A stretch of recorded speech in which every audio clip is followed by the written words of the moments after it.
It is dev blog time. Aaron Keller is back with a new director's take called Mixing Up the Meta in the Mid-Season. I just got home. I'm excited to read it. I really like the season. I think some stuff does need to be addressed. Some heroes that are outliers for sure, sticking out like sore thumbs. Let's get into it. Let's not waste any more time. I'm going to do the reading, and you can stick around and listen, or I'll probably throw up some gameplay footage on the side, and then when the important stuff pops up, I'll swap back over to the screen where the text is. Okay, so hello wonderful people, Aaron Keller says, and he goes on to say, welcome to the mid-season 9 director's take. This season has had the most significant changes to the game we've made in a long time. When we launched season 9 in Feb, we wanted to make sure to keep an eye on your feedback and react to what we saw. We've had 2 patches so far, and we had another one, which is quite the stunner, coming up next week. Let's get into that. No, wait, let's talk about where we're at and then get into that. The changes made in this season were designed to address multiple issues within the game based largely in part to your feedback. We're happy with how these modifications have shifted the game, but there are 2 areas that we want to improve quite a bit. Number 1, the damage passive and how some individual heroes have landed in their shakeup. We think the direction we're heading is incorrect, but agree that there are some changes that need to be ironed out. Let's start with the DPS passive. It's had quite the big impact on the game. It was designed to push our damage heroes to the forefront of a fight in terms of securing kills. It is definitely doing this. Overwatch is about eliminating the opponents and sending them back to the spawn, so we think it's healthy for damage heroes to have a large impact here. But we may have pushed it a little bit too far. There can be moments where it feels a bit too dangerous, even as a tank, to expose yourself, or where your health can burn down quicker than expected when you're being healed up. One of the goals of the recent health increases was to soften some of the burst damage effects in the game. This is one of those effects that can be very difficult to tune just right, so we're going to take a small step back and lessen the healing reduction from 20 to 15%. We'll keep an eye out and go from there. With balance, we're touching roughly half the heroes in the roster in this patch. The power of heroes moved around a lot of this season. We think while this type of change can be healthy for the game, we'd like to make sure that all heroes feel viable. We're releasing the full set of patch notes in a few days, and I'd like to get into a few more changes that we're making here.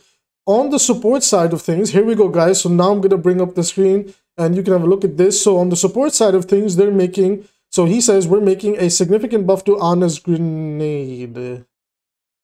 Okay, so its damage and healing will move up from 60 to 90 HP to give her more self-survivability.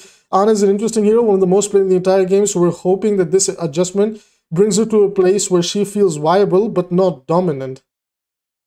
What? What? Okay, you know what? I'll give my final commentary after I read all of this. Okay.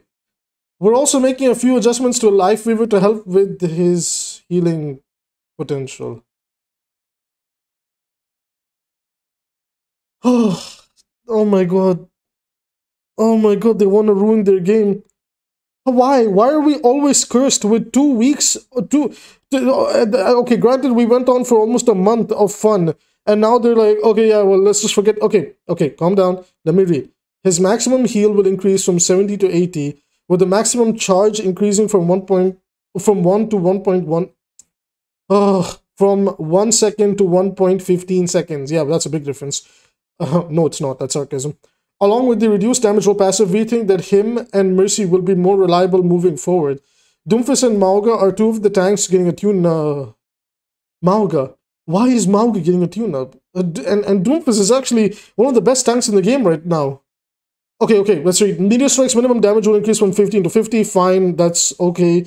While this might not seem like a big thing, the amount of damage this ultimate does scales from the edge of the effect, and it should result in a lot more guaranteed damage. Ultimately, we want Meteor Strike to give Doomfist or his team an ability to follow up and secure elims more reliably. This is fine. This is okay. As long as they don't do anything more to Doom from this point, I think it's fine. Doomfist is in a very good spot. Even in Korea OWCS, he's the best tank. And a lot of compositions are being played around Doomfist right now in Korean style of dive gameplay. So I don't think Doomfist is that bad. I was actually saying it even in the beginning of the season where I said Doomfist kind of feels really good right now with the way the game has changed up. So Doom is actually in a pretty good spot. Mauga is getting changes to his cardiac overdrive ability. This is the one that I'm really worried about. This is really scary. This is really scary territory. Its duration will decrease from 5 to 4 seconds, and its cooldown will decrease from 12 to 10 yikes. Additionally, it will fill his passive over health by 100, and we want the ability to be more reliable and more consistent, giving Mauga additional survivability. Mauga will also receive a buff to his overrun, where the stomp damage will now do damage from 45 to 60. A tank, however, that we are not going to be touching in this patch is a Wrecking Ball, but we have a small rework coming to the Deranged Hamster in Season 10. Okay, interesting. Expect all of these changes and more to go live for our mid-season update next Tuesday, March 12th. They're listening to our feedback, and we're running a new quick play hack later this season. This one is called Double Trouble. It will remove the one hero limitation. Role queue will still be active, but this means that players can choose two of the same hero for both the damage and the support role. The hero limit was something that was implemented in Overwatch early into original launch. At the time, we didn't have role queue in the game, and players could create a team of 5 Winston's and a support. We call the strategy the Quinston, and it won our first internal tournament. However, now that we have role queue in the game, the possibility of creating comps like this is gone, giving players more freedom in what to choose and more creativity in putting comps together could be great. We can't wait to see what you come up with. Let's make a great game. Okay, first of all, my god, I really don't want to be a negative Nancy because I love this season. I have finished the Battle Pass. I've been grinding competitive almost every day. I was having a lot of fun again. But I think going into this mid-season patch, there is a lot in here to unpack that we seriously need to talk about. Number one, the one that sticks out like a sore thumb is Mauga should have not gotten these buffs. Mauga was actually pretty good, and there was a lot of there's places that he like Mauga was definitely underrated by a lot of people, including me.